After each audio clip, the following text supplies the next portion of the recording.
Hey, you are listening to the Witch on Wine podcast, and I'm your host, Yolanda Shoshana from witchonwine.com and wickedpompet.com.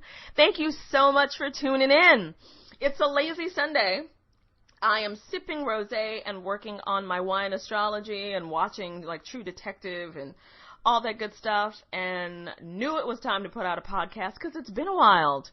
It's been a whirlwind in my life, a delicious and wonderful one, though, one of wine and spirits.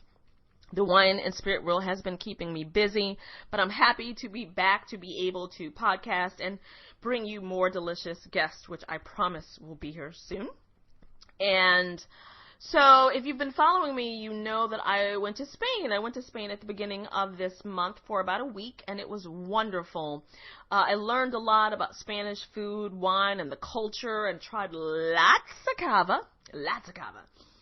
Just know that if you go to Spain and you spend time at a hotel or a motel, the food that they put out tends to be buffet style. I mean, you can, of course, order from the menu, but there's a big buffet style with the meats and the cheeses and the spreads. And the one thing I thought was so interesting was there is wine first thing out in the morning. So Spain takes their wine very seriously. You can get a glass of wine at 6 or 7 a.m., which is not a bad thing. It just shocked me a little bit. It could be, though, too, before the end of my trip, I started to get wined out. There was just so much wine flowing. It got to a point where I'm like, could you just give me a glass of water? I know there are worse problems to have. But a part of my trip was a press trip, was going to the International Wine Tourism Conference, which was wonderful. I got to meet people around the globe who work in wine and spirits, who were travel agents, tour guides, people who worked at wineries, press people, etc. I got invited to like the Greece and Romania and all these wonderful, amazing wine countries that I plan to take up all the offers on. And at the wine conference too, whiskey came up a lot, and I thought that was interesting. People were talking about how their clients are into whiskeys and Japan and whiskey.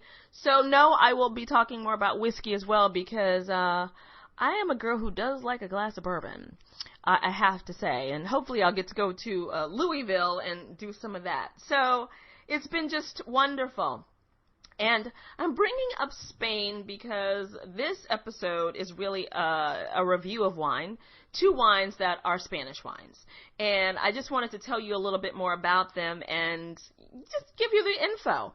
I happened to have lunch with someone who works at Weber Shandwick, who works on the Ribera y Rueda account, and we were talking about Spanish wines, and she was saying that in the U.S., the Spanish wines are still number 3. You know, there's France and Italy, and then Spanish wines are number 3. People are a little slower about picking up Spanish wines, and so I am happy to spread the word because the wines are great, and they're affordable, and they're really good with food, and there's interesting stuff coming out of Spain. So, next time you're in the wine shop, don't sleep on Spain. I know it's rosé season because it's the spring summer, but definitely check out, a nice rosé from Spain. They've got rosés. They've got some really good stuff going on. So, without further ado, I have 2 wines, a white wine and a red wine that I want to tell you about. So the first one up is the excuse my pronunciation. Now I'm going to say I'm sorry beforehand. I took 4 years of Spanish, believe it or not, and never used it, and so it's a hot mess. Though if you go to the Catalonia area in Spain, people speak Catalan, actually, not necessarily just Spanish. It's an interesting mix of like Spanish meets French meets so it's not particularly just Spanish, and you might hear some Spanish and be a little confused, but know that it's not just Spanish you're listening to, and that's the area I was in. So once again, so this white wine is Gorgorito. It's a Verdejo. So, and it's from 2014, and it's this really wonderful, crisp, delicious white wine. It's made from 100% Verdejo grapes, And I got it for around like $10. You can get this anywhere now. You can get this at your wine stores. So wherever you are in the world, look for it. And of course, if you order wine online, which is a big thing to do, you can find this as well. And it's got notes of grass and gooseberries, very green. And it's just so delightful. I remember the first sip I took of it, I thought, oh my gosh, what is this magic? I tried this right before I went to Spain because I saw the bottle. It's like this cute little chubby chick on the bottle. And it's really cute. So, nice, bright, yellow, friendly, and just a really nice wine from Rueda. I think you'd love it. It goes great with like your shellfish, your chicken, fish, soft cheeses. Basically, it's a great summer wine, and this is the type of wine you can have when you're doing like your summer events, like your summer barbecues, when you're putting out your fruit platters and all that good stuff. But it's a good one. So I know they make a red as well. I have not tried that if you're more of a red wine drinker, but you kind of can't go wrong with this. Once again, I got this wine for about $10, but I have seen it online for around $11.99, so you shouldn't pay more for it than that, but normally I'd say probably around $10. I mean, I'm in New York City, so if I'm getting it at $10, wherever you are living in the world, you probably should be able to get this as well. And just really nice on the nose, especially if you like that grassy, green type of wine, especially in the summer months, like great for a picnic. And it's a good everyday wine, which is something we all want. So check it out. So the next wine, this wine, when I was in Spain, we went to Torres, which is this wonderful winery, beautiful, stunning view. You can see the mountains when you're there. And they did a tasting for us and everything. And after we're done, we go, we're in the wine shop and there's just all this wine because Torres is a big wine producer. And so I'm in the store and I see this beautiful bottle with stars on it. And, my witchy clairvoyant self thought, oh my gosh, I have to have that. But then I thought about my suitcase and that I'd already been given some wines and I'd gotten wine at Cordon Bleu and I didn't think I had room. So I said, okay, whatever. I'm going to find it. I'll find it later. I got back home and I became a little obsessed with the wine. And I'm like, why didn't I get it? I was so mad at myself. And I realized, hey, people at Ribera y Rueda. Why don't you send an email? And I emailed them, and literally they messaged me the wine that day. So I'm thrilled to talk to you about Torres Celeste 2012. It is from Ribera. It is this wonderful, wonderful red wine. If you look it up online, you'll see great reviews. Everybody pretty much loves this wine. You kind of can't go wrong. If you like red wine, you're going to really love this one. It's different. It's there's something kind of special about it. The theme of the wine is the night sky in Spain. Well, actually in Ribera. So it's just there's something I want to say magical about it, which is I think why I was drawn to it. I am a sucker for a good label, and the label is beautiful with the blue, and I feel a little bit connected to it.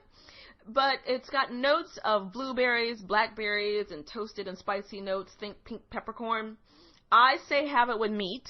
Of course, you can have it with whatever you want, whatever makes you happy. If you're not a meat eater, your eggplants, which is a nice earthy kind of taste, your mushrooms and all that. A good truffle would be good with it.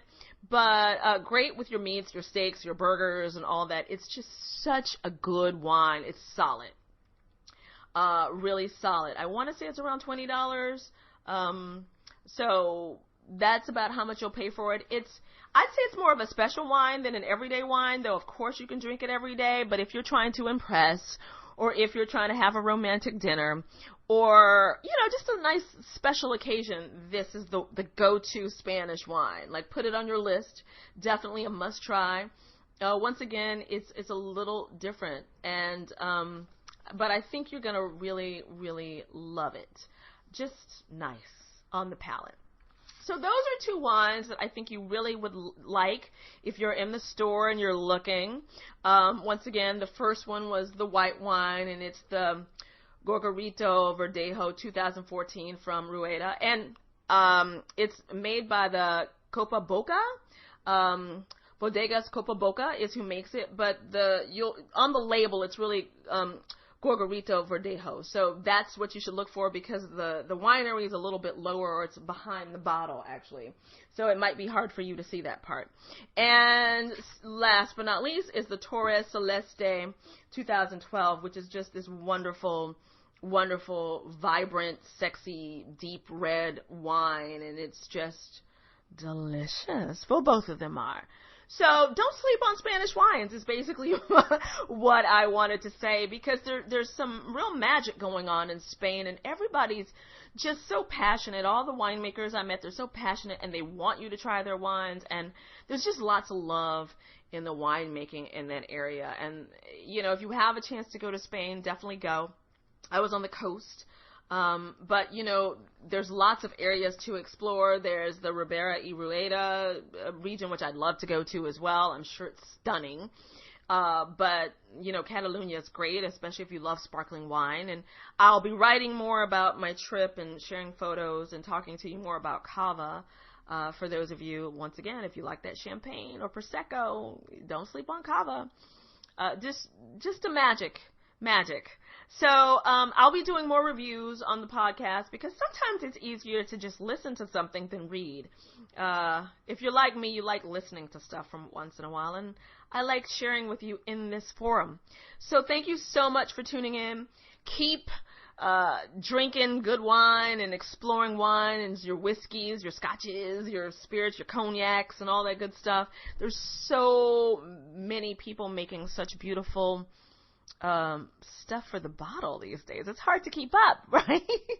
All right, feel free to write me at any time if there's a wine or a spirit you think I should share or I should know about. Shoshi@YolandaShoshana.com, and cheers to you. Bye.